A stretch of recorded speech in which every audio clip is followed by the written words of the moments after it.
গোপনে পাপ মানুষকে কত দূরে নিয়ে যেতে পারে এটা আপনি ভাই বুঝবেনই না। আপনি নিজেকে কত দূরে, কত বিপদের মুখে নিয়ে যাচ্ছেন এটা আপনি কল্পনাই করতে পারবেন না। আপনি যখন বিপদে পড়বেন তখনই বুঝবেন। এই গোপন পাপ মানুষকে একদম নিঃস্ব করে দেয়, এটা মানুষকে একদম ধ্বংস করে দেয়।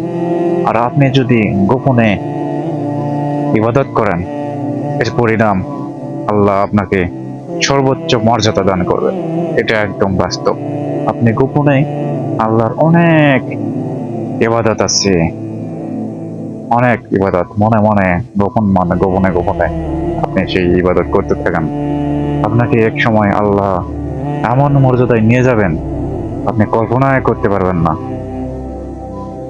তাই বলি, আমরা যারা গোপনে পাপ করে থাকি, পাপ কর্মে লিপ্ত থাকি, তারা এই ধরনের পাপ কাজে থেকে দূরে থাকবো এবং পারতপক্ষে গোপনে আল্লাহর ইবাদত করার চেষ্টা করব। ধন্যবাদ সবাইকে। আসসালামু আলাইকুম।